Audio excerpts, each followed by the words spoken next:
Coucou tout le monde, merci d'être en ma compagnie. Je ne sais pas si CryptoPixou va me rejoindre. Je lui ai donné le lien. Je commence tout seul. Donc, programme habituel, on va parler des actualités, on va parler des fondamentaux et de l'analyse technique. Il s'est passé beaucoup de choses cette semaine, principalement par rapport aux airdrops. Ça a été très bénéfique pour la chaîne, pour le site de Coin Academy, tout simplement parce qu'on s'est positionné bien comme il faut sur les airdrops et ça a payé. Donc, je vais vous montrer mon écran tout de suite. Voilà. Quand vous tapez Coin Academy airdrop sur Google, vous allez avoir en fait cette page dédiée qui s'appelle Coin Academy airdrop que je vous laisse bien entendu en description. Et cette page on référence de tout, hein. On fait vraiment toutes les blockchains, hein, Ethereum, Solana, etc. En ce moment, c'est Ethereum qui a bien pumpé. Qu'est-ce qui s'est passé récemment sur Ethereum? On a eu le pump de l'airdrop de Pit, on a eu l'airdrop de Jupiter, puis l'airdrop de Jito. Et ce qui s'est passé avec Jito, c'est qu'ils ont donné énormément de jetons. On avait moins de 10 000 wallets éligibles.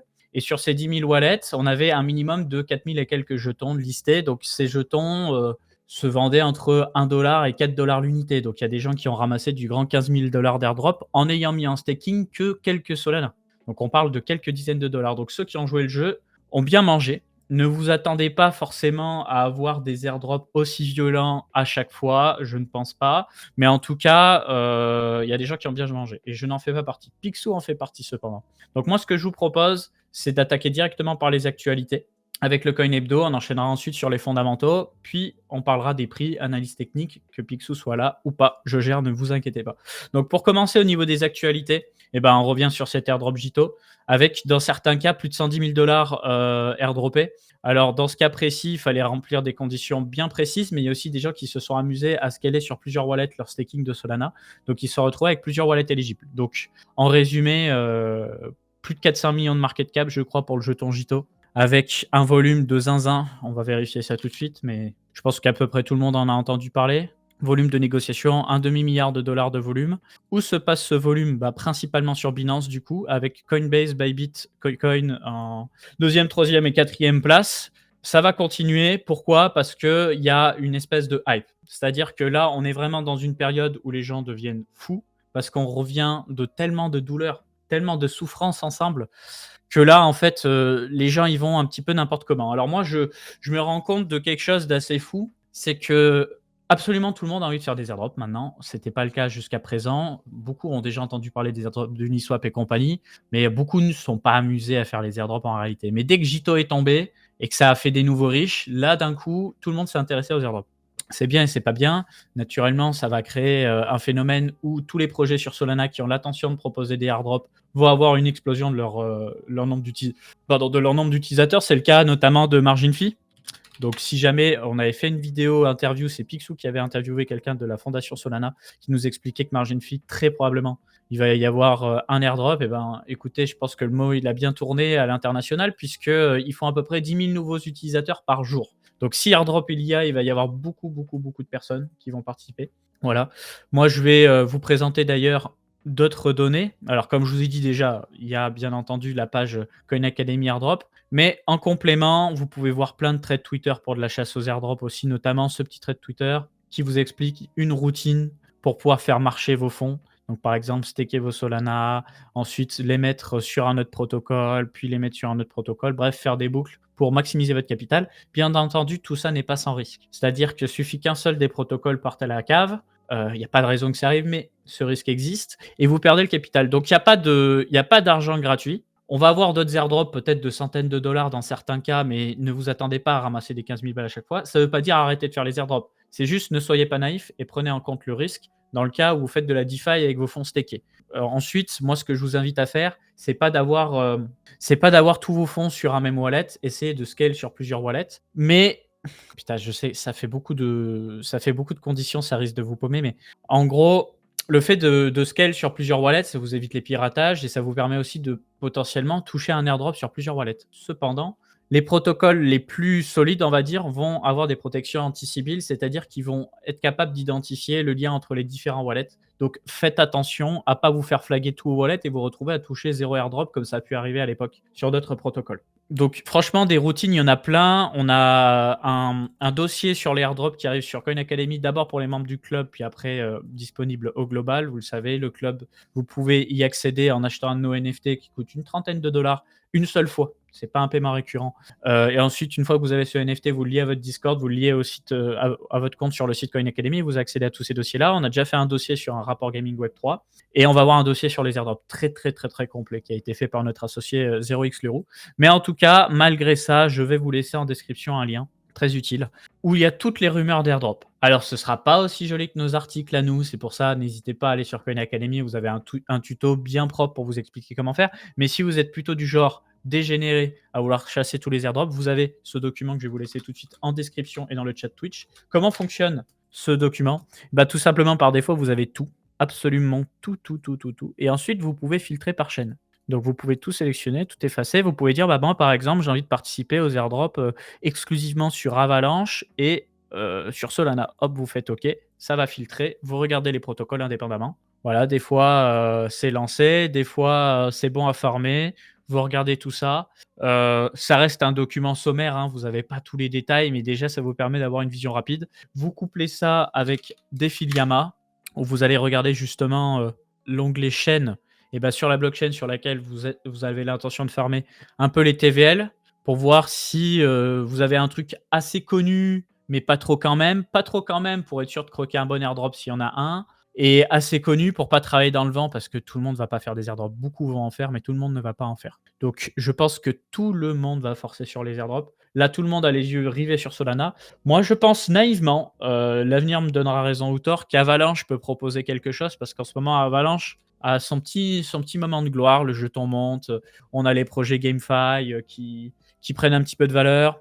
Et puis, ça a toujours été un layer qui suivait Solana, à mon sens. Parce que même si c'est un layer 0, c'est un layer qui est performant, qui est né sur le même cycle, donc pourquoi pas.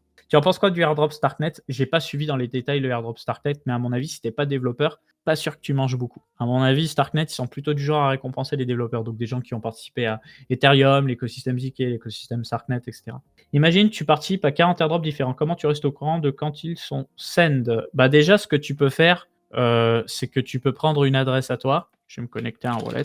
Voilà. Tu prends une adresse à toi. Tu regardes un peu déjà, bon, bah, quand ça tombe sur ton wallet, tu le vois. Par exemple, tu peux voir que j'ai des jetons Bonk qui sont tombés dessus. C'est typiquement un airdrop. Et tu peux sélectionner l'adresse en question. Elle est sur un protocole. Donc, en fonction des blockchains, bien entendu. Moi, je connais sur Solana. Donc, tu vas sur Step Finance. Tu déposes l'adresse. Merde. Step Finance, si portfolio. Voilà, pardon. Et dessus, tu peux voir un petit peu tout ce qui est tombé. Donc là, on peut voir mes jetons fongibles, on peut voir mes NFT, on peut voir la valeur estimée de chacun des NFT. Par exemple, on voit que j'ai un NFT fractal, etc. Tu peux regarder tout ça. Mais le mieux, c'est quand même que tu prends note de tous les airdrops que tu as farmés et que tu suives tout. Nous, les plus gros, on va naturellement en parler sur Coin Academy, mais il faut toujours surveiller. Voilà, donc ça, je vous l'ai montré pour Solana. Il y a la même chose. Il y a des banques, par exemple, sur Ethereum. Vous regardez une adresse. Putain, je crois bien que l'adresse par défaut, c'est l'adresse de Cryptomatrix. Je l'ai pas fait exprès. Je vous jure que je l'ai pas fait exprès. Je suis pas sûr, mais je crois que c'est l'adresse de Cryptomatrix. Voilà, donc vous avez l'adresse, vous pouvez voir les NFT, vous pouvez voir le portfolio global, etc. Voilà, donc il y a des banques, il y a Zapper. Je pense que pour chaque blockchain, tu as une application différente. Ensuite, bon,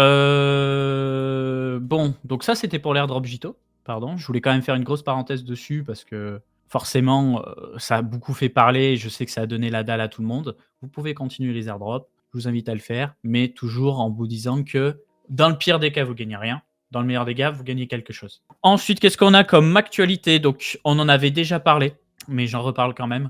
Hack de Platypus Finance, il y avait 2 Français qui avaient piraté le protocole. Pour être précis, ils avaient attaqué un smart contract, ils avaient réussi à récupérer de la valeur à l'intérieur du smart contract.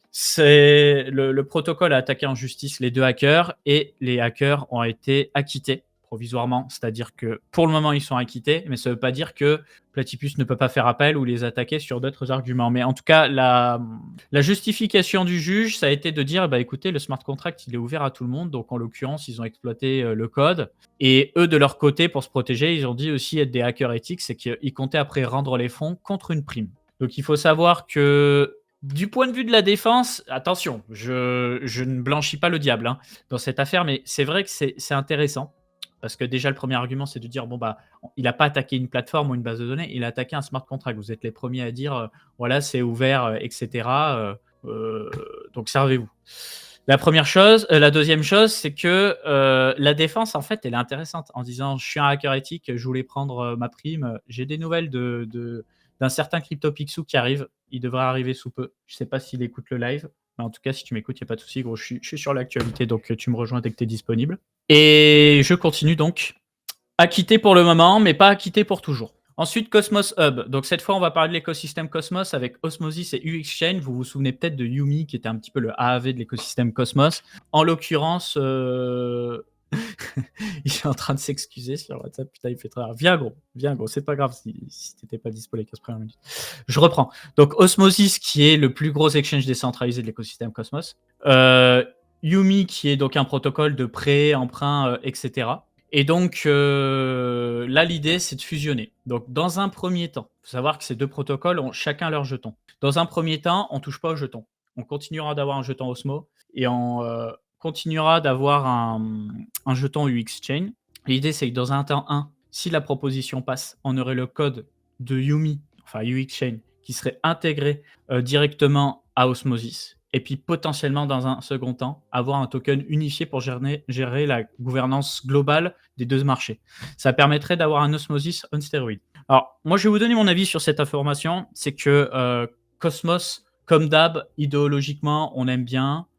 Fondamentalement, enfin, spéculativement, on aime moins. On a un Osmosis quand même qui a fait des performances récentes, pas déconnantes, hein. On va pas se mentir. Donc, que je regarde bien. Sur ces derniers mois, on a fait un quasiment x4 depuis le bottom pour Osmosis. C'est pas mal du tout, honnêtement. Après, on peut relativiser vis-à-vis du fait qu'il a fondu comme du sucre à son lancement. Précision, il y a eu énormément d'inflation hein, sur ce jeton. Donc en fait, ce qu'il faut comprendre aussi, c'est qu'au début, il y avait peu de jetons en circulation. Ensuite, il y en a eu beaucoup. Ça a eu un impact significatif sur le prix. S'ajoute à ça aussi le crash Terra Luna qui a défoncé en fait l'écosystème Cosmos. Donc là, on peut voir le cours du prix unitaire du Osmo. Si on regarde la capitalisation boursière, c'est pas non plus hyper différent, mais normalement c'est moins agressif. Moi, ce qui m'énerve avec Cosmos, je vais vous donner mon avis tranché, c'est que ils ont une situation un petit peu monopolistique sur Cosmos, donc ça, parce qu'ils ont le meilleur produit pour le moment, je le comprends. Mais on nous a annoncé de l'intégration d'Ethereum, du cross-chain, du machin, des ordres limites, etc., des nouvelles interfaces. On n'a quasiment rien vu concrètement. La seule chose qu'on a vu, c'est l'osmosis, je crois que ça s'appelle Osmosis Frontier, qui est le Osmosis Degen, pour ceux qui ne connaissent pas. Je ne sais même pas si ça existe encore. Si ça existe encore, voilà, si vous ne le saviez pas, sur Osmosis, vous avez certains actifs de listés. Sur Osmosis Frontier, vous en avez beaucoup plus. Des actifs moins connus liés à l'écosystème Cosmos.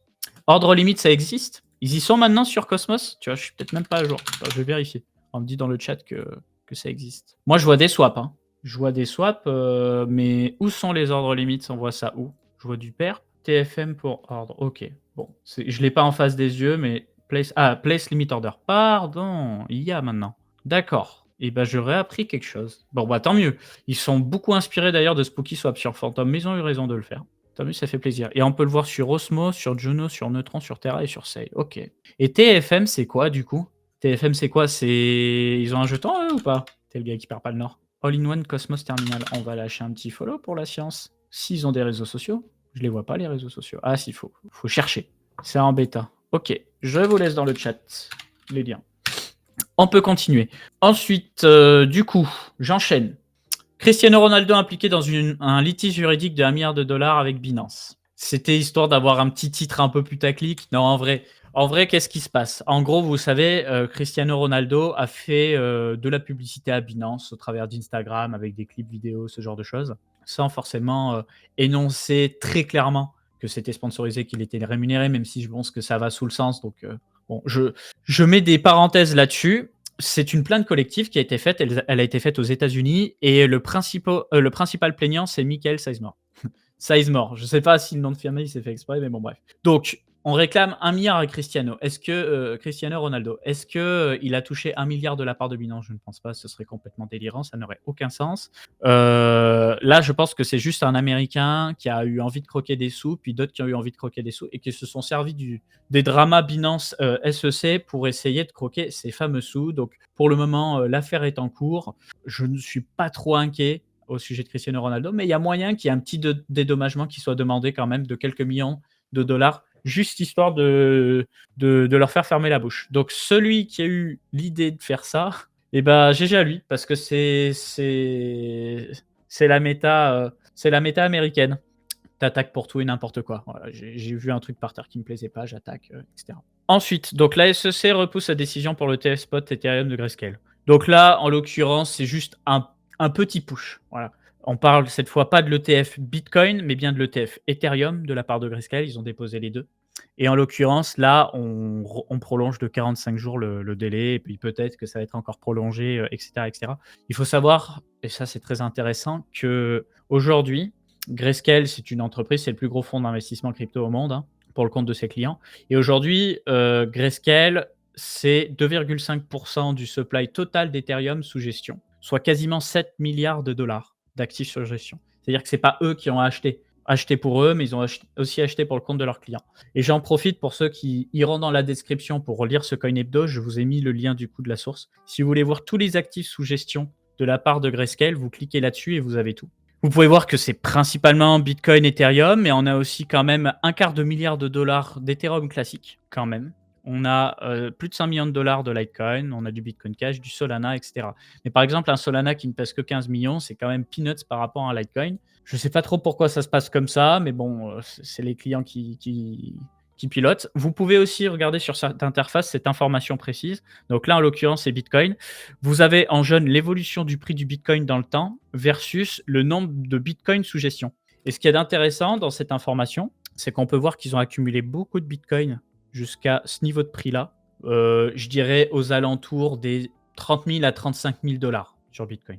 Et à partir du moment où le Bitcoin a commencé à aller au-dessus des 40 000 dollars, ils ont arrêté d'accumuler. L'accumulation s'est arrêtée aux environs de février 2022. Et depuis, ils ne font que gerber des bitcoins. Que gerber du bitcoin. Ça fait 2 ans qu'ils gèrent du bitcoin. Plus de 2 ans même. C'est la même chose pour Ethereum. Et j'ai pas vérifié les autres. Ouais, c'est encore pire sur Ethereum classique. Ils en ont décaissé un max. En même temps, logique, hein. Quand Ethereum classique a commencé à exploser, parce que dans le cycle précédent, le TC il est monté à plus de 100 dollars, voilà. Bah là, forcément, ça a liquidé un max, hein. Voilà, vous pouvez regarder ça pour tous les actifs. Même Bitcoin Cash d'ailleurs. Je ne sais pas trop quel est l'avenir de Bitcoin Cash, mais je ne le vois pas radieux. Voilà, ensuite on a Layer 0 qui veut lancer son jeton au premier semestre 2024. C'est un des airdrops les plus attendus. Je mets ma main à couper qu'il y aura un airdrop sur ce jeton et que le snapshot n'a pas encore été pris. Ou alors que ce sera un snapshot en plusieurs étapes. Les anciens ont déjà d'assurer un certain nombre de jetons et ceux qui s'y mettent à partir de maintenant, parce que l'annonce est récente, eh bien, pourront avoir des jetons, mais beaucoup moins. Alors, je vais vous parler de Layer 0. Layer 0, c'est un protocole qui gère l'interopérabilité, comme ce que fait Axelar, comme ce que fait Wormhole, comme ce que fait Hyperlane, et j'en passe. C'est un des grands favoris aujourd'hui. Ce qui est reproché à Wormhole et Axelar, c'est leur compte moins sécurisé, puisque ils n'utilisent pas toujours la technologie IBC. Généralement, ils proposent des actifs wrappés. Ça veut dire qu'ils prennent un actif natif sur une chaîne, ils le bloquent. Ils créent un actif dérivé sur une autre chaîne, ils le débloquent. Et le problème avec ça, c'est que si jamais un pirate informatique arrive à exploiter une faille sur un protocole de finance décentralisée ou directement sur Axelar, il va pouvoir faire joujou avec les jetons des deux côtés. Donc ça fait que la masse monétaire des jetons, elle est un petit peu biaisée et ça peut devenir très problématique pour le prix à la fin. Layer 0 est censé apporter un peu plus de sécurité par rapport à ça, même si j'ai un doute sur le fait que ce soit la sécurité optimale par rapport à d'autres protocoles d'interopérabilité. En tout cas, c'est un des grands favoris. Il n'a pas encore de jetons. Et pour ceux qui ont raté le début de l'émission, bon, vous avez la rediffusion sur YouTube. Je regarde le chat en même temps. Voilà. Donc, si jamais on a fait un tuto dédié à l'airdrop de Layer 0, n'hésitez surtout pas à le suivre. Voilà. Il est toujours d'actualité. Voilà pour les actualités à chaud. Ensuite, je vous propose d'enchaîner un petit peu sur les fondamentaux. Mais avant ça, on va juste regarder un peu ce qui se passe au niveau du Bitcoin. Je ferai un aparté sur l'analyse technique si jamais Picsou ne me rejoint pas. Du coup, alors, pour le moment, on n'a que du vert, hein. Et pour être plus précis, je me souviens très bien de cette époque-là. On avait eu 1, 2, 3, 4, 5, 6, 7, 8, 9. 9 semaines de rouge, un tout petit peu de vert, et après on a enchaîné encore par du rouge. Donc quasiment 11 semaines de rouge d'affilée. Là, en l'occurrence, c'est l'effet inverse et ça fait très longtemps qu'on n'a pas vu ça. La dernière fois qu'on a vu ça, c'était le début du bull run. On avait eu une première fois 1, 2, 3, 4, 5, 6, 7 semaines d'affilée en vert. Là, la même chose. Là, on doit être à 8 semaines. 1, 2, 3, 4, 5, 6, 7, 8 semaines dans le vert. Est-ce que ça va continuer ainsi? Peut-être pas. Voilà. Peut-être pas. Est-ce que ça veut dire qu'il y a un retournement de marché? Je ne sais pas. Je ne sais pas. Mais en tout cas, là, c'est très, très, très derrière. Il est 19h30 au moment où je fais ce live. La clôture se fait à elle se fait à 1h du matin, je crois. Je veux pas dire de bêtises. Donc si la clôture, elle se fait comme ça avec une bougie aussi verte, pour le moment, c'est exceptionnel, hein. En monthly, ça donne quoi? En monthly, ça donne quoi? Ouais, même en monthly, hein, c'est beau, hein, c'est beau. On dirait qu'on efface un petit peu, toute cette période, Crash Luna, Crash FTX et cetera, où ça a potentiellement été survendu. Qu'est-ce que je veux dire par survendu? Ça veut dire que des fois, pour ceux qui connaissent moins le trading et les marchés de manière générale, le marché a tendance à toujours surréagir par rapport à la peur ou par rapport à l'euphorie. Là, par exemple, on a eu beaucoup d'euphorie, donc ça a été suracheté et c'est pour ça que la correction, elle a été plutôt violente après. Même chose après le top à 69K. Là, en l'occurrence, vu qu'on s'est passé toute une année 2022 à se faire vomir dessus par le marché avec des mauvaises nouvelles à longueur de temps, le marché voulait se débarrasser de ses jetons. Il en pouvait plus, ça a épuisé beaucoup de monde. Je pense que vous avez beaucoup de copains qui ont disparu du marché pendant cette période après être rentrés peut-être au top ou quasiment au top et après avoir perdu des sous. Là, je ne parlerai pas de surachat actuellement, mais on a quand même de l'euphorie, hein. Il s'est passé quand même un monde entre l'époque où on était là à galérer avec nos 300 viewers sur Twitch. Là, on est quasiment au double alors que je suis tout seul en live. Excusez-moi d'ailleurs, hein, j'ai live sur le stream de Picsou. Voilà, je regarde le chat en même temps d'ailleurs côté Picsou. Bon, le marché se retourne, les gens veulent du airdrop. Moi, je reçois des DM Twitter qui sont absolument effrayants, comme tu penses quoi de tel jeton? Est-ce que ça va exploser? Des fois que je sois gourou de marché. Faites vraiment attention dans les périodes comme ça.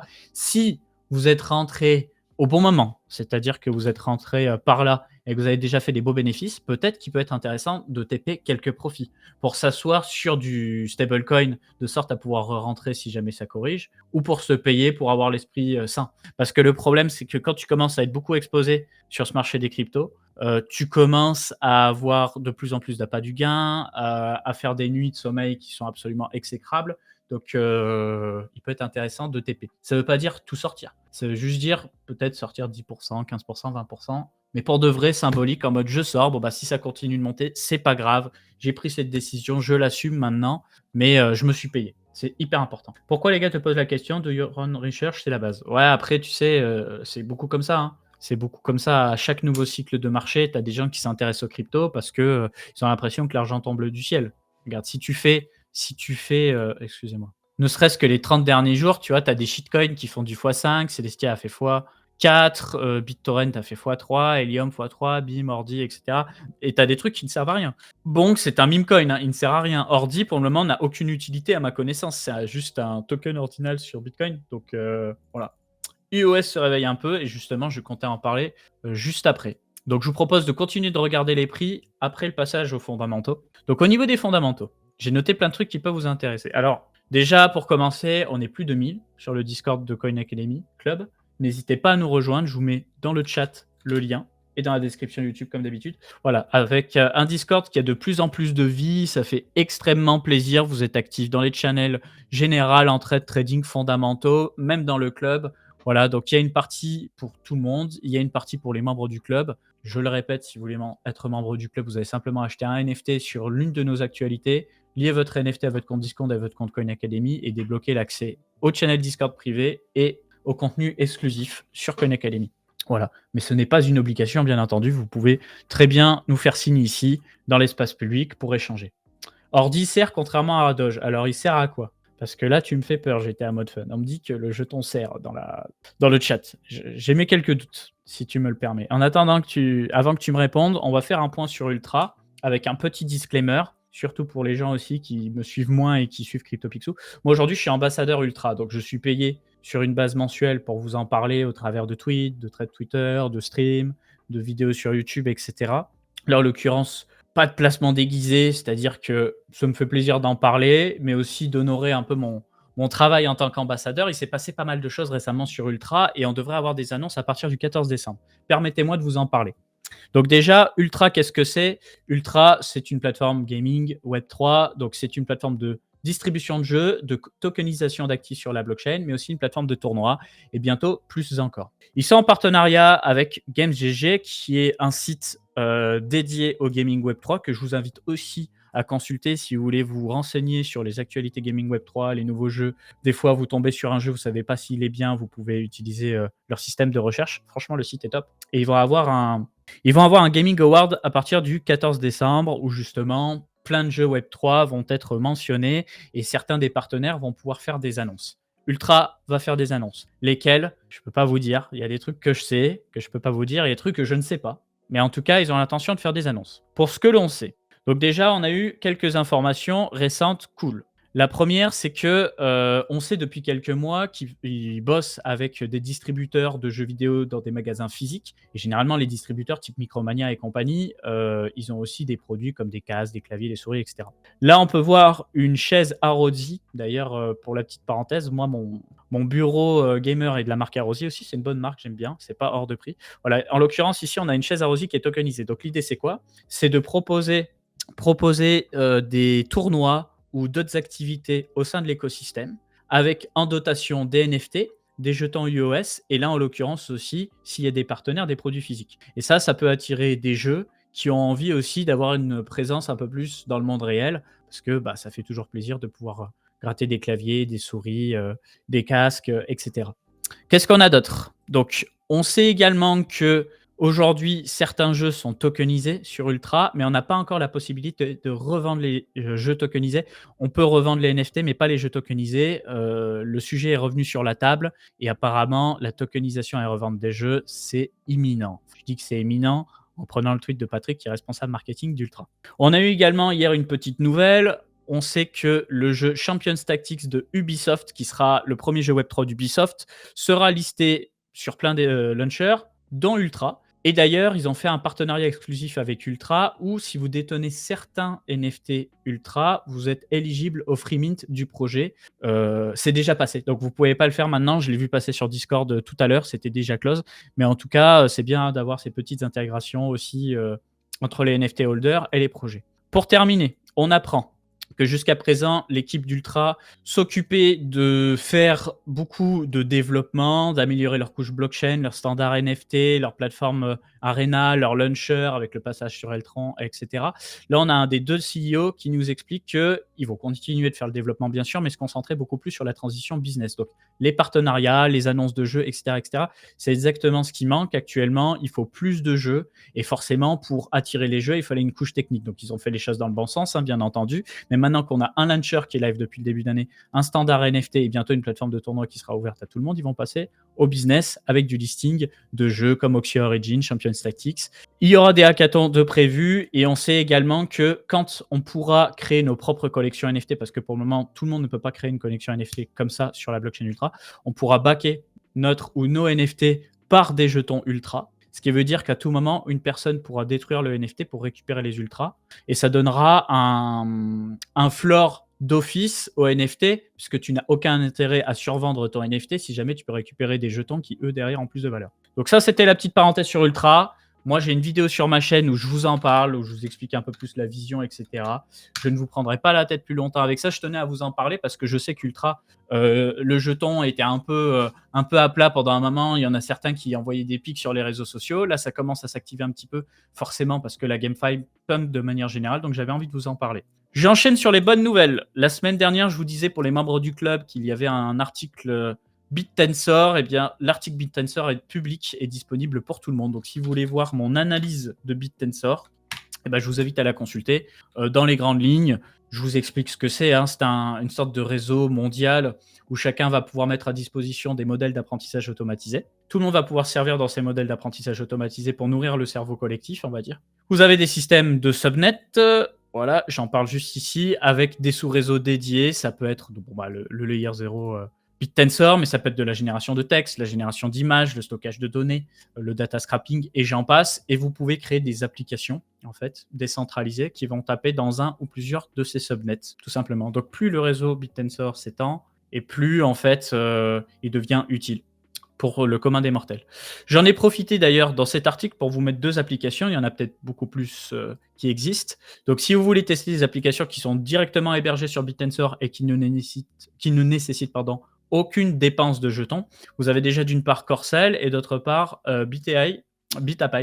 Donc, Corcel, tiens, il me demande de sign up. Ah non, ils abusent. Avant, j'avais pas besoin de sign up. Bref, c'est un chat GPT-like. Excusez-moi. Donc, je vais passer à la génération d'images. Pour la génération d'images, tu dis par exemple I want to see a boy playing video games with 8. Voilà. Ça met un petit peu de temps.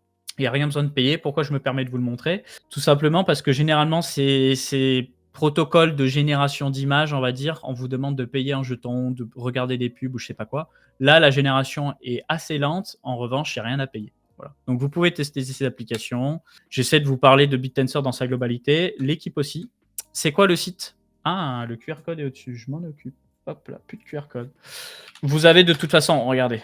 Bon, il a pas l'air très énervé, hein, mon garçon qui joue aux jeux vidéo. Mais quand même, petite génération d'images, sympa. Les gâchettes, la tenue de la manette, on peut faire mieux, mais ça va, ça passe.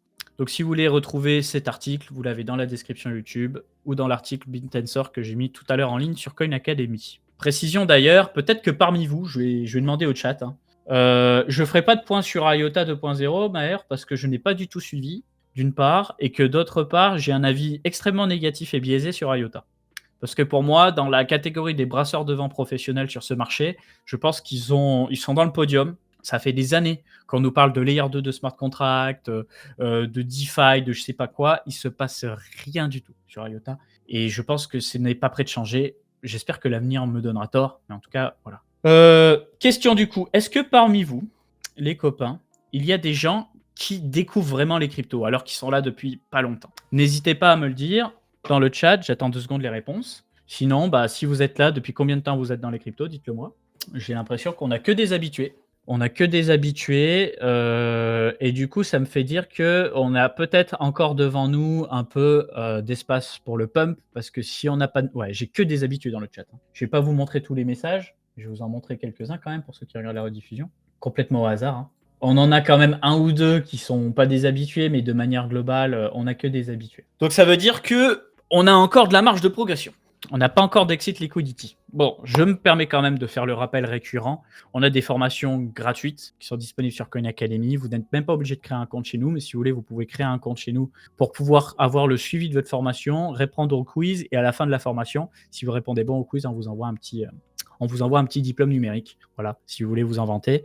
Et ces deux formations sur Bitcoin et Ethereum, ce sont des bases absolues pour apprendre plus de choses sur les crypto-monnaies. N'hésitez pas à vous en servir pour vous, pour renforcer vos connaissances, ou les transmettre à vos amis. Peut-être qu'en ce moment, vous avez des gens dans votre entourage à qui vous parlez de crypto-monnaie qui vous disent « Ouais, moi j'aimerais bien m'y mettre, mais je ne sais pas par où commencer, patati patata. » Commencez par ça. Commencez par ça. C'est gratuit. Commencez par Bitcoin. Commencez par le cours numéro 1, juste ici. Ce cours, il y a ce que c'est le Bitcoin, à quoi ça sert, comment on en mine, est-ce que c'est rentable, comment utiliser Lightning Network, comment utiliser un portefeuille, comment en acheter, comment stocker sur un wallet, comment sécuriser, comment chercher une transaction sur la blockchain. Bref, toutes les bases sont là, donc n'hésitez pas, ça se lit hyper facilement. Je pense que tout le monde est en capacité aujourd'hui de comprendre ce cours que j'ai rédigé. Et c'est la même chose pour Ethereum. Je vous invite vivement à commencer par Bitcoin avant de vous lancer sur Ethereum. Mais Ethereum, c'est la même chose. Forcément, un petit peu plus technique, mais vous devriez pouvoir vous en sortir. Attends, lui, je le mets en avant parce qu'il me fait rire. Voilà, bon. Du coup, du côté d'Ethereum, pareil, on a une introduction à Ethereum. Qu'est-ce que c'est? C'est quoi la monnaie Ether? C'est quoi les smart contracts? Comment sont calculées les transactions? Qu'est-ce que l'Ethereum Virtual Machine dans tout ça? Parce que c'est peut-être pas un concept qui est clair pour tout le monde. Vous avez les différents standards de jetons fongibles et non fongibles comme les NFT. Tout ce que vous devez savoir sur les levées de fonds sous forme de ICO, STO, mais aussi les organisations autonomes décentralisées, la finance décentralisée. Et on termine par comment en acheter, comment en envoyer, comment utiliser la DeFi et quel est le futur d'Ethereum. Et je pense que pour ceux qui connaissent mieux Ethereum, n'hésitez pas à regarder la dernière partie sur le futur d'Ethereum où je vous parle justement de cette logique roll-up centrique et je fais un point sur le proto-dank sharding et ce que ça va apporter à l'écosystème. Donc tout ça, sachez que vous l'avez aussi, pour ceux qui m'écoutent sur Coin Academy, vous l'avez en description YouTube. De manière générale, voici l'anatomie voici l'anatomie d'une description YouTube sur Coin Academy. Vous avez toujours, dans le cadre de la masterclass, le Coin Hebdo, les liens pour nous suivre sur Twitch, les liens utiles qui seront mentionnés tout le long de cette émission. Vous avez également le timecode pour ceux qui veulent zapper à des moments clés. Et vous avez toujours un lien pour rejoindre notre Discord et un lien pour accéder directement à ces formations Bitcoin et Ethereum qui sont, encore une fois, j'insiste, gratuites. Donc, servez-vous dans la description, faites-vous plaisir. Et si jamais vous voulez nous soutenir, vous avez aussi des liens Binance, Bitpanda et DYDX d'affiliation qui vous proposeront parfois des petites réductions si jamais vous venez de notre part. Et on prend des petites commissions sur le flux financier que vous faites sur ces exchanges. Cet argent est utilisé directement pour payer nos rédacteurs, pour payer toute la rédaction sur le site. C'est comme ça qu'on maintient le contenu gratuit aujourd'hui. Merci beaucoup de votre soutien. J'enchaîne. On continue sur les fondamentaux. Pour ceux qui n'ont pas vu mon tweet, Kaspa officialise sur son site cette fois, donc c'est quand même un petit peu mieux que 2-3 messages sur Discord, le fait que ça ne restera pas une simple monnaie, mais ça deviendra aussi une blockchain d'infrastructure comme Ethereum, Solana et d'autres. C'est-à-dire qu'ils vont gérer les smart contracts et ils vont gérer les layer 2. Quand je pense qu'il y a le temps, il y a bien 1 ou 2 ans avant, parce que c'est pas une blockchain, Kaspa, c'est un graphe acyclique orienté. Ça risque d'ajouter de la valeur à l'écosystème, ou en perdre aussi, parce que peut-être qu'il y a des gens qui sont totalement contre ça. En tout cas, Kaspa, ils ont la dalle, hein. On les a vus monter tout le bull run, là. Je sais pas où est-ce que ça va nous emmener, tout ça. Moi, je ne rentrerai pas dedans tant que ça n'aura pas baissé à un bon coup, mais ça pourrait être, après correction, un des actifs sur lesquels je pourrais rentrer, par idéologie. Et c'est là où vous voyez que l'effet FOMO fonctionne bien, parce que ça m'aurait pas traversé l'esprit dans cette zone-là. Voilà. Faites attention à vous, aux FOMO, etc. Investissez en bonne intelligence, mais petite parenthèse investissement avant d'enchaîner sur les fondamentaux. Le problème, c'est que vous êtes toujours dans les mains d'un cycle. Donc, je suis pas devin, mais ce que je peux vous dire, c'est que tout de suite, ça se passe bien. On a vu, on n'a pas trop de nouveaux entrants, on est entre habitués, il y en a qui font des sous. Tous ceux qui font des sous, c'est ceux qui sont restés ou qui ont rajouté des sous dans le marché. Ceux qui sont perdants, c'est ceux qui sont dehors, donc ceux qui sont sortis à perte en 2022 ou qui sont sortis avant ou qui n'ont pas pris le temps d'investir. Pour le moment, ça monte, ça monte, ça monte. Ça crée de la frustration pour ceux qui ne sont pas encore rentrés et ceux qui sont déjà rentrés continuent de se gaver. Qu'est-ce qui pourrait nous arriver? Qu'est-ce qui pourrait nous arriver de mal? Toutes sortes de choses, et très généralement des choses auxquelles on ne s'attend pas du tout. Les choses auxquelles on s'attend, je vous l'ai dit dans l'émission précédente, je vous le redis, ce serait des problèmes avec des exchanges majeurs comme Binance, ou Coinbase, ou Kraken, ou BitMEX, des gens qui gèrent beaucoup d'argent, Bitfinex, pardon, pas BitMEX, des gens qui gèrent beaucoup d'argent et qui, du coup, par effet rebond, en cas de gros problèmes, vont créer de la panique et de la sortie de liquidité. On peut s'attendre aussi à des crises majeures, type faille de sécurité sur Bitcoin ou Ethereum. Ça n'arrive jamais, mais c'est quelque chose qui peut arriver. Et si ça arrivait, ça créerait une panique monstrueuse. Qu'est-ce qu'on a comme autre truc? On peut avoir un problème avec les stablecoins, comme l'USDT ou l'USDC, suite à un problème avec un régulateur ou un manque de transparence. Quel autre type de problème? Un protocole qui a énormément d'impact sur le marché. Par exemple, aujourd'hui, le roi des oracles, c'est Chainlink. Jusqu'à présent, tout se passe bien avec Chainlink, mais peut-être un bug généralisé sur l'actualisation des prix, ce qui fait que les protocoles DeFi feraient de la grosse merde. Qu'est-ce qu'on peut avoir comme autre problème? Toujours lié à de la DeFi, en fait, hein. Par exemple, Lido, qui est aujourd'hui le protocole de staking liquide suprême sur Ethereum. Aujourd'hui, Lido, ça pèse à mort. Donc ça, pardon, c'est des Ethers stakés. Donc les Ethers stakés, combien on en a sur Lido? On en a 9 millions, donc c'est quand même pas négligeable. 9 millions sur combien d'Ethers au total? 120 millions, ouais. On a à peu près 8% du supply. S'il y avait un gros problème avec Lido, ce serait catastrophique par Ethereum et pour le reste de l'écosystème. Le but, c'est pas de vous porter la poisse. Ça existe, ces problèmes existent. Et tout ce que je peux vous dire, c'est que généralement, une grosse correction, elle se passe après une mauvaise nouvelle. Ça ne veut pas dire que ça ne peut pas repartir après. Comme dans chaque cycle, tu as des moments avec des gros dips de 30% sur Bitcoin ou 20% sur Bitcoin, moins 50% sur certains altcoins. Plus on va continuer de faire augmenter les prix, plus ça va créer de la volatilité parce que justement les gens ils vont être à fond la caisse, tête baissée, etc. Ces problèmes existent et c'est pour ça que j'insiste pour vous dire que si vous avez fait énormément de profits, ça peut être intéressant de TP un tout petit peu. Voilà, on se fait un petit cadeau de Noël, on prend 1 ou 2% du capital, 5%, 10%, on TP un peu. Ou alors on TP pour être assis sur des stablecoins en cas de correction. C'est mon avis. C'est mon avis tranché. Est-ce que moi j'ai TP? Absolument pas, parce que moi je suis complètement dégénéré. Non, plus sérieusement, j'avais déjà fait des mini TP à l'époque, un bon petit moment. Là, j'en ai pas l'intérêt. J'ai ce qu'il me faut en fiat pour vivre. Moi, j'aime être surexposé au marché des cryptos et j'ai pas l'intention de TP tout de suite parce que je suis quelqu'un d'extrêmement gourmand. Au niveau de mes bagues, qu'est-ce que j'ai? J'en ai plein. Vous me demandez souvent mes bagues, je peux vous en dire plein. J'ai du Bitcoin, j'ai de l'Ether, j'ai du BNB, j'ai du Solana, j'ai un tout petit peu d'Avalanche, j'ai des NFT sur Polygon et sur Solana, J'ai une miette de Litecoin que j'avais acheté il y a très longtemps, que j'ai gardé. C'est une grosse erreur, mais bon, bref. Je l'ai gardé. Après, dans les autres, dans les autres altcoins, j'ai du Trib, du XKI, du Naka, du Ultra, du Ironfish, du Flux, du Livepeer.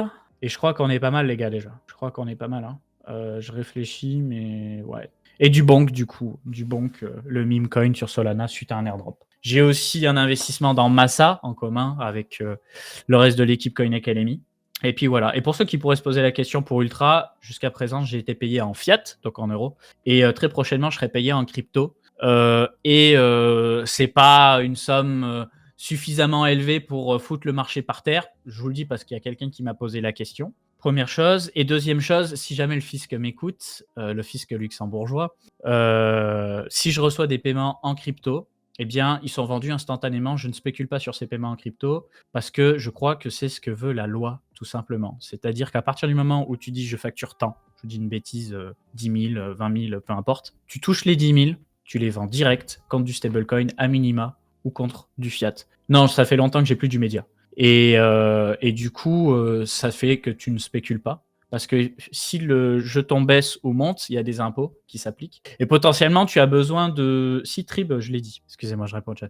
Et potentiellement, tu as besoin de te justifier par rapport à l'administration fiscale. Donc moi, ce que je fais, c'est facture, adresse de wallet, transaction on-chain dans ma compta, conversion du jeton ERC20 en Monerium Euro. Mon compte Monerium Euro, il est KYC avec mon entreprise et je transforme mes Monerium Euro compte du vrai euro et je me fais un virement sur mon compte. Ça fait un petit peu de manipulation, mais peut-être que ça peut en intéresser. Certains d'entre vous, Picsou va venir, et ben j'écoute, je crois qu'il est parti pour me laisser tout seul. Et bien, en tout cas, on est 500 en commun et je vous remercie d'être toujours présent. Et on sera en live toute la semaine de mon côté, en tout cas, sur la chaîne Capette le Vrai pour continuer de faire des analyses fondamentales. Je continue d'ailleurs sur les fondamentaux. Airdrop Nabada. Alors, si jamais les copains, vous avez stacké des jetons Atom ou Osmosis, ou alors que vous avez participé au Trusted Setup à l'époque de Namada, vous êtes éligible à un airdrop. Si vous êtes développeur aussi sur des écosystèmes liés de près ou de loin au Zero Knowledge Proof, vous êtes aussi éligible. Mais je reprends du coup le tweet de Raptor. Vous pouvez demander, faire un check d'éligibilité sur cette page. Je vous laisse le tweet de Raptor. Namada est un protocole très attendu, très attendu sur Cosmos. Je m'attends à pas voir des perfs à la Celestia non plus, mais pas loin, parce que c'est des gens qui sont très branchés privacy, très branchés interopérabilité. Et du coup, je pense qu'ils vont avoir, si le marché continue de bien se porter, les gens avec eux. Donc, je ne sais pas combien de jetons vous allez recevoir, je ne sais pas à quel prix il va être. Tout ce que je sais, c'est que potentiellement, vu comme est le marché en ce moment, ça risque d'être un top projet Namada. J'en ai entendu parler la première fois sur la chaîne de Journal du Coin. Il faut savoir qu'ils ont une chaîne principale qui s'appelle Namada. Ou alors, je ne vais pas dire bêtises. Il y a deux chaînes. Il y a Anoma et Namada. C'est la même équipe derrière. Et je ne sais plus si c'est Amada ou Anoma la chaîne principale. Mais en tout cas, regardez tout ça. Peut-être que vous êtes éligible à l'airdrop. Voilà.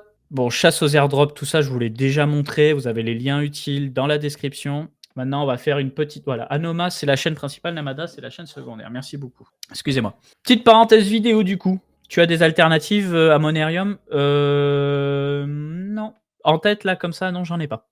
Donc, analyse d'Avalanche et de plein d'altcoins. J'ai fait 2 vidéos exceptionnelles. Là pour le coup, c'est un petit peu prétentieux, mais j'ose la prétention. Non, j'ai fait 2 superbes interviews cette semaine sur ma chaîne Capette Crypto. La première étant une interview de Gourou, qui est un passionné de crypto depuis pas mal d'années déjà.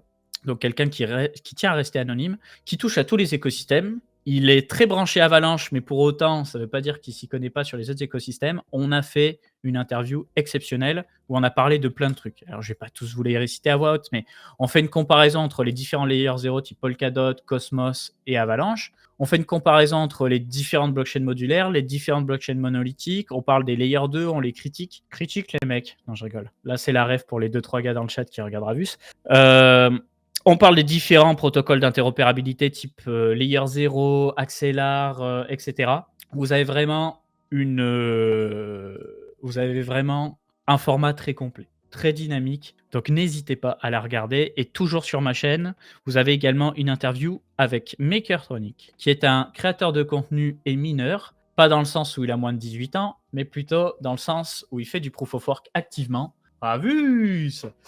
Et pareil, le format est génial parce qu'il nous parle de speculative mining. Alors, je vais vous expliquer rapidement ce que c'est le speculative mining et je vais pas vous spoiler toute l'émission, mais je vous invite là aussi à prendre le temps de la regarder, ne serait-ce que partiellement, parce qu'on apprend des choses très intéressantes, même si nous-mêmes, on ne fait pas de mining. En gros, putain, là j'ai lancé des fous dans le chat. En gros, en gros, le spec mining, c'est partir du principe que tu vas miner une crypto-monnaie en proof of work bien avant le listing sur les exchanges. C'est-à-dire que généralement, une crypto-monnaie en proof of work, ce qui se passe, c'est que les premiers blocs de miner ont beaucoup plus d'inflation que les suivants, comme ça a été le cas sur Bitcoin. Donc, si tu fais partie des OG, donc des gens qui étaient là au tout début à miner, tu vas très probablement casser beaucoup de blocs et récupérer les frais de transaction et le bloc reward de ces blocs. Je prends l'exemple de Caspa, par exemple, Alephium, plus récemment Carlston, et j'en passe, qui sont des crypto-monnaies en proof of work. Donc lui, il nous explique justement qu'il a 8 processeurs, environ 16 cartes graphiques. Donc on est sur peut-être 20 000, 25 000 euros de budget de mining. C'est pas non plus une dinguerie. Ça reste du budget évidemment, mais c'est pas non plus une dinguerie. Pour faire tourner une petite ferme à la maison, il est en France, il gère tout son matériel à distance avec du SSH. Et donc lui, ce qu'il fait, c'est qu'il a sa communauté de mineurs, il va sur les forums comme Bitcoin Talk, il a des gens qui le contactent, et du coup, il arrive à savoir quels sont les protocoles qui vont sortir. Pas forcément qui vont avoir du succès. Donc lui, il fait un pari. Comme nous, en tant qu'investisseurs, par exemple, on va poser 1,5% de notre capital ou 1% de notre capital sur différents altcoins. Lui, en fait, il va passer quelques jours à miner certaines crypto-monnaies. Et généralement, ces crypto-monnaies, elles sont listées nulle part, mais vraiment nulle part. Donc, ce qui se passe, c'est en plusieurs étapes. La première étape, c'est que, c'est pour éviter d'avoir une image fixe. La première étape, c'est qu'en gros, tu vas miner ta crypto-monnaie, tu vas la garder sur un wallet. S'il y a des gens qui veulent te l'acheter, ça va se faire complètement en dehors des carnets d'ordre, ça va se faire en OTC. Et puis potentiellement, ton shitcoin, il va arriver sur des petits exchanges type SafeTrade, TradeOgre, Xegex, etc. Tous ces noms-là, on les donne dans l'émission, etc. Ces exchanges-là, bien entendu, ne sont pas régulés.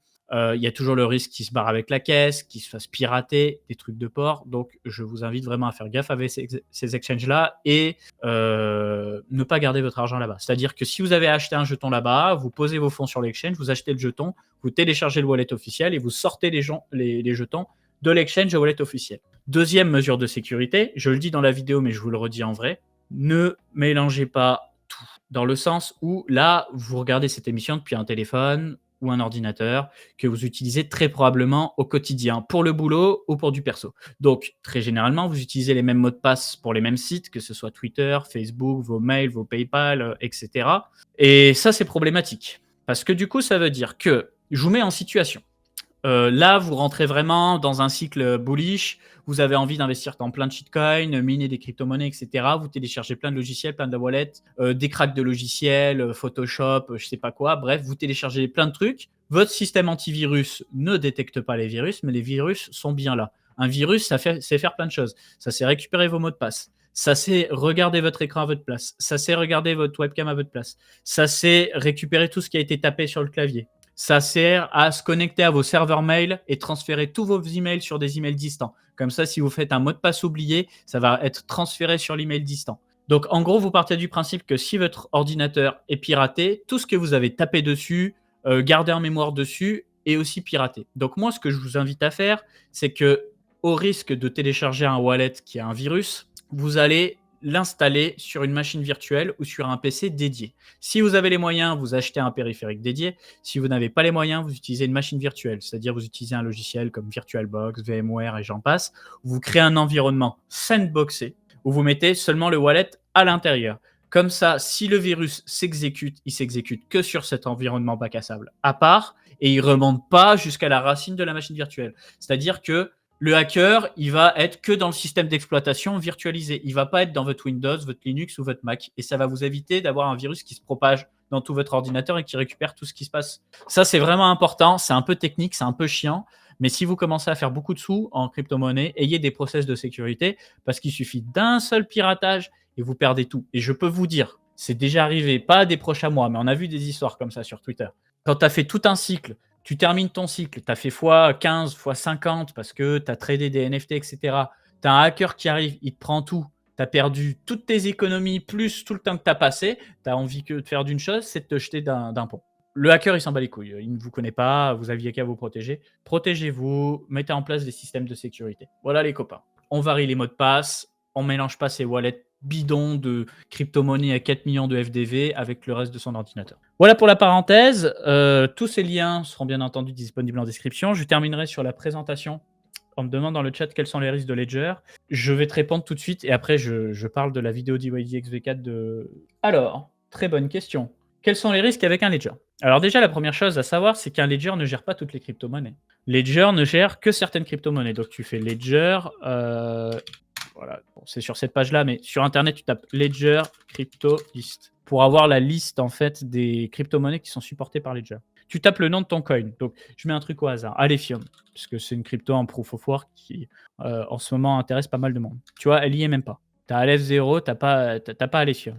Si je mets Caspa, je découvre en même temps que vous. Caspa, il n'y a pas. Donc, en fait, dès que tu as une crypto-monnaie qui n'est pas un dérivé de Bitcoin ou d'Ethereum, avec une technologie sous-jacente un peu originale, Ledger ne le gère pas. Trésor ne le gère pas, aucun hardware wallet ne le gère. Donc, tu es obligé de passer à des wallets logiciels, donc soit des extensions Chrome, soit des trucs que tu installes sur Windows ou sur Linux. Donc, du coup, tu ne peux pas avoir ce process de sécurité-là. Donc, oui, pour les grosses crypto-monnaies, je vous invite à avoir un hardware wallet comme Ledger ou un autre. Petite préférence perso pour Ledger. Par contre, voilà, si tu as des crypto-monnaies un petit peu farfelues, tu vas être obligé d'être sur le wallet officiel. Donc moi, ce que je vous invite à faire, c'est utiliser un Dashlane ou un Bitwarden pour gérer vos mots de passe. C'est-à-dire que vous gardez un mot de passe maître là-dedans, unique, qui n'existe que pour Dashlane ou Bitwarden ou pour les concurrents. En fait, c'est un site où tu peux stocker plein de mots de passe dans le cloud, ça. Tu peux stocker plein de mots de passe dans le cloud et y avoir accès depuis un ordinateur, un téléphone, etc. Ton mot de passe maître, il est unique. Et ensuite, tu génères un mot de passe pour ton Twitter, un pour ton PayPal, un pour ton wallet X, Y, Z, et tu la joues comme ça. Tu protèges bien. Avec MetaMask, on n'est pas anonyme. Il y a des lois qui sont passées, si je ne me trompe pas. Je ne comprends pas la question. Un virus peut pirater un ledger? J'ai envie de te dire oui et non. C'est-à-dire qu'il pourrait y avoir un virus qui piraterait un ledger, mais comme tu le sais, pour pouvoir transférer des fonds du ledger, tu dois appuyer manuellement dans la vraie vie sur ton ledger. Donc, si le hacker n'a pas un accès physique à ton ledger, il peut pirater la partie logicielle, il ne pourra pas pirater la partie matérielle. Donc, normalement, c'est safe. C'est le principe même du ledger. C'est que le seul moment où il y a un semblant d'interaction avec Internet, c'est au moment du transfert des fonds. Tout le reste du temps, il est isolé d'Internet et il y a besoin d'une action physique. C'est tout l'intérêt d'un hardware wallet. Après, il y a toujours une inconnue, c'est comment sont gérés les private key ledger et les plus maxi des bitcoiners, si je les comprends, ne font pas confiance à Ledger pour ça. C'est-à-dire que jusqu'à présent, il n'y a jamais eu de souci avéré vis-à-vis de Ledger, mais idéalement, il faudrait faire une sécurité soi-même avec une clé privée générée aléatoirement. Il y a des tutos comme ça sur Internet, c'est très long, très chiant. Ça n'ira pas à 99% des gens, mais si vous êtes un peu brut de décoffrage sur la sécurité, sachez que Ledger, ce n'est pas la sécurité absolue, même si on s'en rapproche. Les 24 mois à ne pas perdre aussi. Et la YubiKey, tu aimes pas? La YubiKey, c'est une connexion en 2 étapes, mais bon. Oui, il y a des trackers sur Ledger Live. Il y a des trackers sur Ledger Live. C'est quelque chose qui dérange aussi, ouais. Il y a des messages très intéressants dans le chat. Tout à fait, je suis d'accord. Vous avez aussi la possibilité d'utiliser des services comme Revoke, où vous pouvez connecter votre wallet et toutes les applications que vous aviez autorisées par le passé, vous pouvez enlever l'autorisation pour éviter que ces applications, dans le futur, soient piratées et vous tirent vos fonds. Donc ça, c'est intéressant aussi. Il y a beaucoup de process sécurité à connaître. N'attendez pas de perdre votre argent pour vous y mettre. Normalement, on a des tutos sur la sécurité. Attends, Coin Academy, tu as les tutos de l'académie, mais tu n'as pas que ça, je crois. Voilà, déjà, vous tapez Coin Academy sécurisé. Les étapes primordiales pour éviter les piratages de crypto. Voilà, il y a ça aussi. J'avais fait à l'époque. J'avais fait une vidéo sur le sujet. N'hésitez pas à regarder tout ça. La sécurité fait partie de votre parcours initiatique pour être le meilleur des bitcoiners. Je vous le dis. Donc, revenons-en au tuto d'YDX V4. Bon, Picsou n'est pas là, je vais le taf à sa place. Il a fait une vidéo très complète sur la V4 de DYDX. Donc, qu'est-ce que c'est, comment s'en servir, comment profiter des rewards pour les token holders, etc. Pas mal de statistiques. J'ai pas encore regardé la vidéo, mais je sais que généralement, s'il envoie une vidéo de 40 minutes, tu as tout qui est expliqué en description. Voilà. Donc, n'hésitez pas à la regarder si vous avez envie de vous y mettre. Petite précision, on a déjà bossé avec DYDX, on a déjà été payé pour ça.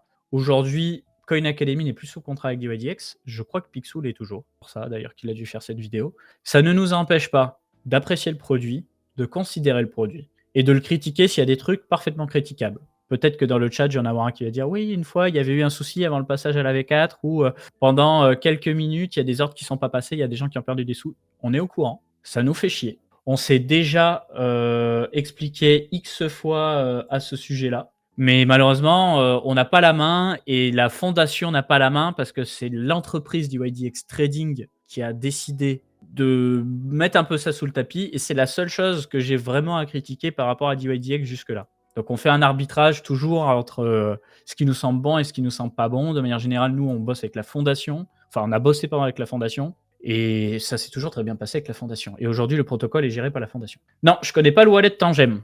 Donc la vidéo d'YXV4 dans la description YouTube aussi pour ceux qui écouteront la rediffusion.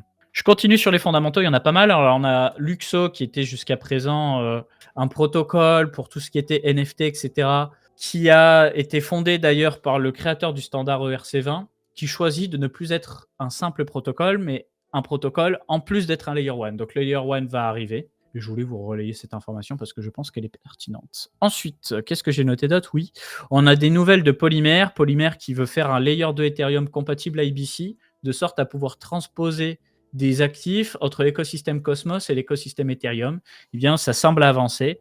Je pense que l'année 2024 va être l'année de l'interopérabilité. Donc là, on peut le voir dans cette image. On a des relayeurs. Donc un relayeur, c'est quoi? C'est un serveur qui est branché à une entrée et une sortie. Donc, par exemple, va être branché à Celestia d'un côté, à Ethereum de l'autre, par le biais d'un layer 2. Et du coup, le relayer va faire passer les messages, va s'assurer que les messages sont conformes pour éviter les piratages. Et ça va permettre le transfert natif de jetons entre les différents écosystèmes. On a aussi la narrative Launchpad qui a pas mal pumpé récemment. Donc là, je m'adresse un petit peu plus aux spéculateurs qui m'écoutent. Les Launchpads, c'est quoi? C'est des plateformes qui vous permettent d'investir plus ou moins early sur des projets. Généralement, il faut être token holder du jeton du Launchpad pour pouvoir investir sur ces projets. Les jetons des Launchpads avaient fondu comme du sucre pendant le bear. Et là, effet inverse, on a beaucoup de Launchpads qui ont repris pas mal de couleurs, quels que soient les Launchpads. Je ne les connais pas tous. DAO Maker, c'est un classique. Seedify aussi. On a Radium qui a pris parce que Radium, ça reste un classico de l'écosystème Solana. Mais ouais, beaucoup de Launchpads qui ont pris avec des performances plus ou moins sympas. Par exemple, sur l'année 2023, on a du Seedify et du Avalanche qui ont bien payé. Si je me mets sur toute l'année depuis le début, on a des performances qui sont quand même positives sur DAO Maker. Et on peut regarder aussi les Launchpads des SEX, c'est-à-dire des plateformes centralisées. On peut voir par exemple que cette année, c'est OKEx et Binance qui nous ont bien fait manger. Et sinon, depuis le début, c'est très clairement Binance qui nous a bien fait manger. Vous noterez qu'ils n'ont pas listé 15 000 projets, mais qu'à chaque fois, ça paye bien, surtout Binance. Je crois qu'Elron, d'ailleurs, à l'époque, faisait partie de Binance Launchpad. Attends, où est-ce que je peux voir tous les jetons qui ont été proposés? C'est tout ça, là? Je crois que c'est tout ça, ouais. Voilà, c'est des jetons qui ont plutôt bien marché. Franchement, Binance nous ont mis bien. Ils nous ont mis bien. Voilà. Et bah écoutez, c'est à peu près tout pour les news et les fondamentaux. On va regarder rapidement les prix ensemble si vous le voulez bien. On peut savoir à l'avance les jetons listés sur Binance? Oui, absolument. Message dans le chat de Picsou. Tu vas sur le site. Sur leur blog, ils disent tout déjà. Donc tu regardes un peu ce qui se passe. Donc généralement, sur le blog, ils en parlent. Sinon, je pense que tu as une page dédiée au Launchpad, mais il faudrait que je la retrouve. Coin info, Launchpad. Ça doit être ça. J'avoue que j'ai jamais participé au Launchpad de Binance, mais ils ont des pages dédiées, c'est sûr et certain. Ils communiquent sur leurs réseaux sociaux, ils communiquent sur leur blog. Et qu'est-ce que je voulais dire? Et vous pouvez aussi être un petit peu plus early parce que des fois, quand tu vas dans Binance Research, donc soit tu as des reportings. D'ailleurs, j'ai pas regardé les reportings récents. Tiens, il y a un reporting sur les narratifs, je vais me le noter. Excusez-moi. C'est toujours bien de passer sur le site Binance Research, on apprend des trucs. Narrative à suivre selon Binance. Voilà, je le mets dans le chat aussi. C'est Launchpad Binance l'URL. Ok. Launchpad.binance.com. Comme ça, tu penses? Ouais, c'est ça. Merci beaucoup. Tu vois, t'as ce jeton-là. Je sais pas pourquoi, pour quelle raison. Ah oui, si, c'est affiché qu'il est fini. Voilà. Pour le moment, on n'a pas de nouvelles. On a des launch pools, mais on n'a pas de launchpad, on n'a pas de nouveaux jetons. Mais bref, dans Binance Research, tu dois avoir des revues de projet. Il y a de tout, il y a à boire et à manger là-dedans. Mais dans les revues de projet, des fois, tu as des projets qui sortent d'un buisson dont tu n'as jamais entendu parler avant Binance Research. Et potentiellement, ces projets vont être listés sur le Launchpad. Donc ça peut être intéressant aussi. C'est pour ça, tout ce qui est Bybit-Learn, Binance Research, OKEx, tous les gros exchanges qui font bien du volume, là, N'hésitez pas à lire leur reporting parce que des fois, il y a des inputs intéressants. Coinbase aussi, hein. Coinbase, des fois, fait des articles. Regardez dans quoi investit Binance Labs aussi, c'est pertinent. Alors attends, je crois que si je vais sur CoinMarketCap, Binance Labs, tu peux aller dans la catégorie Binance Labs de CoinMarketCap et tu peux voir tous les actifs possédés par Binance Labs. Pareil, tu descends et potentiellement, tu as plein de jetons que tu connais pas sortis d'un buisson et tu peux faire ton analyse fondamentale sur ces projets. Et ça, je le rappelle pour ceux qui connaissent moins, hein, sur CoinMarketCap, vous avez un onglet catégorie juste ici. Vous cliquez dessus, vous avez toutes sortes de catégories et ça peut être intéressant de regarder un petit peu les top performers, les plus gros market cap aussi. Plein de trucs à regarder. Voilà, par exemple, tout ça, c'est des fonds d'investissement. Vous pouvez regarder dans quoi ils sont investis. Il n'y a pas tout qui est listé, mais il y a quasiment tout. Et après, si jamais il n'y a pas tout, vous allez sur le site officiel de ces fonds d'investissement et généralement, il peut y avoir des articles de blog qui parlent des derniers investissements, en jetons ou en equity ou les deux. Equity, c'est actionnariat dans les entreprises, si jamais. Voilà, on va regarder un petit peu les prix du coup. Comment ça a bougé récemment? Donc dans le top 100, bon bah du Bonk, du Celestia qui continue, etc. Moi, j'avoue que ce qui m'embête là, sur du très très très court terme, c'est que tout a pris en valeur, je sais même pas où poser mes billes. C'est-à-dire que si on me sort pas une narrative qui sort d'un chapeau, ou une charte, donc une analyse technique pertinente, je sais pas trop où poser mes billes, parce que je suis déjà investi, déjà d'une part. Et du coup, ça me laisserait penser qu'on va peut-être se prendre une mini bougie rouge dans pas longtemps. Peut-être pas, hein. Franchement, je suis pas devin, les gars, mais j'aurais bien aimé avoir Picsou, parce que Picsou, lui, il regarde des setups toute la journée, il nous aurait donné les setups intéressants à regarder. Je pense qu'il nous fera une vidéo pour se rattraper demain. C'est pas grave. En tout cas, ouais, ça a bien pumpé, hein. C'est violent. Tous les écosystèmes ont pumpé. Là où je suis le plus bullish court terme, c'est sur Solana, mais je sais pas où je mettrai mes billes, hein. Écoutez les copains, ouais, sur la chaîne de Coin Academy. Donc chaîne de Coin Academy, une vidéo par jour, je peux pas mieux dire, hein. Une vidéo par jour, n'hésitez pas à vous abonner. Vous aurez la rediffusion d'ailleurs de cette masterclass pour ceux qui m'écoutent. Si ça vous plaît, n'hésitez pas à me laisser un like, un petit commentaire, ça fait plaisir. Donc, généralement, en type de contenu en ce moment, vous allez avoir des rediffusions de cette masterclass, des morceaux de capsules d'interviews qu'on fait, des contenus exclusifs aussi. Notamment, on va annoncer des nouveaux partenariats très bientôt. Merci beaucoup pour le subprime. On va annoncer des partenariats très bientôt. On est en train de négocier des trucs sympas avec des bons projets. Quand partenariat il y a, on vous le dit, on essaie d'être le plus transparent possible et j'espère vraiment qu'on va passer à un bon cycle de marché parce que, comment dire, ma seule crainte, là, vous voyez, c'est que Coin Academy a un petit peu plus de 2 ans. Ça se passe super bien. Je suis aux anges, honnêtement, surtout avec le marché qui repart. Les gens sont contents, le média il tourne bien, on fait des pics de trafic, on a évité toutes sortes d'emmerdes possibles et imaginables parce qu'on a essayé d'être propre. Mais tu sais, des fois, tu as beau analyser le projet sous toutes les coutures, tu peux te faire avoir, hein, c'est des choses qui arrivent. Mon plus grand souhait, c'est qu'il ne nous arrive pas d'embrouille sur le cycle de 2024. Franchement, souhaitez-nous à Picsou, à 0x Leroux, Anto et moi. Beaucoup de chance, beaucoup de bonheur, parce que je n'aimerais pas qu'on bosse avec un projet qui est nickel, tout clean, tout va bien, et que d'un coup, il y a un piratage ou qu'ils partent avec la caisse ou je sais pas quelle merde. En fait, on en est arrivé à un stade sur ce marché des crypto-monnaies que bosser avec quelqu'un de l'écosystème, c'est s'exposer au fait que potentiellement ce quelqu'un est un gros arnaqueur. Et c'est super grave d'en arriver là quand même. Mais c'est devenu tellement fréquent sur ce marché. Franchement, c'est pas du tout commercial, hein, comme discours, ce que je vous dis. Mais c'est la vérité. C'est qu'on en est arrivé là, quoi. On en est arrivé là, quoi. Et ça fait chier. Et FTX, on a failli les signer et annoncer un partenariat juste avant le crash. Dieu merci, c'est pas arrivé parce qu'on se serait fait dégommer. Et voilà, hein, nous, comme beaucoup, on trustait, hein, FTX, hein, tout le monde en a parlé. Dieu merci, on s'est pas fait baiser. Binance, pour le moment, ça tient. J'espère que ça va tenir. Il n'y a pas de raison que ça tient pas, mais pour le moment, ça tient. On bosse avec des gens généralement régulés en France, pas toujours, mais on essaye de faire les choses correctement, de tout analyser. Souhaitez-nous bonne chance, les copains. Voilà. En tout cas, sachez que individuellement, on fait toujours ce qu'on peut. Donc, on va demander aux gens de notre réseau qu'est-ce qu'ils pensent de tel projet, avec qui ils bossent, c'est quoi le projet, est-ce qu'il y a un jeton, si jeton il y a, est-ce que la loi influenceur s'applique, est-ce que le jeton va aller à 0, etc. C'est vraiment beaucoup de boulot en réalité. Et je trouve qu'on s'en est bien sorti. Je ne veux pas dire qu'on a le bouclier et que ça va jamais nous arriver, mais voilà. Je vous demanderai vraiment de vous mettre à notre place. Et si un jour ça pète, J'espère vraiment pas que ça pète.